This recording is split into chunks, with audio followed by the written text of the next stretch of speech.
Good to see everybody this morning. I want to talk a little bit about the first lesson you heard a minute ago, and it's in the book of Deuteronomy, and they are talking about their history. It says that when you come before the Lord, you should say, "My father was a wandering Aramean, and he went down into Egypt with a few people, but they became a great nation.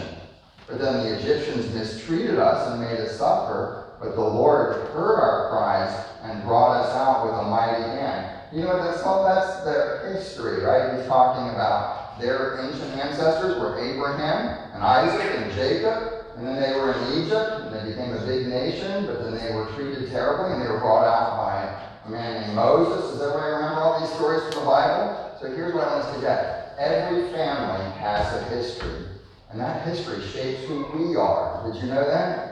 That shapes who we are. That's why God wanted to constantly remind them. Remember, Abraham, Isaac, Jacob, Joseph, Moses, that shapes who you are. Did you know that your family has a history? Right? And Grandma and Grandpa talk about that history sometimes, don't they? And who, when they say those things, has heard the same stories over and over again?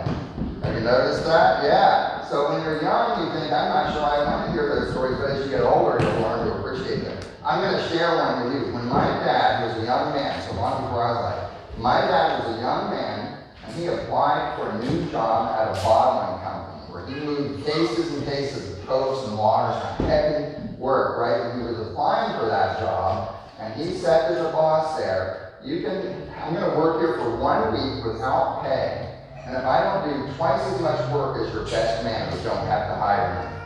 That's what my dad did. He got that job. Now, do you know how I know that story? I've heard it 100 times. Right? I've heard it 100 times. But that's a story that's part of my family's history, and lets me know who I am. Right? That's something my father did, and he's told me. So I want you to listen to stories from Mom and Dad, and from Grandma and Grandpa. Where did they come from? Where did they grow up? What was it like when they were young? Do you know why we want to know that? That shapes who you are, right? And as we think about who we are, also, like it did here, to remind ourselves that God has been with us, right? To look and see our family story, and to see how God has blessed us and shown His grace and His mercy to us, right? So God has loved us. And He's given, by the way, the people of Israel's story, your family's story, and this family's story, right? This congregation has a history that the Lord wants us to remember and to see the hand of God blessing us. Does that make sense? All right, every family has a history. Learn something about it. All right, thanks for coming up, guys. You can back to your spots. I have heard that story 100 times. And we sang it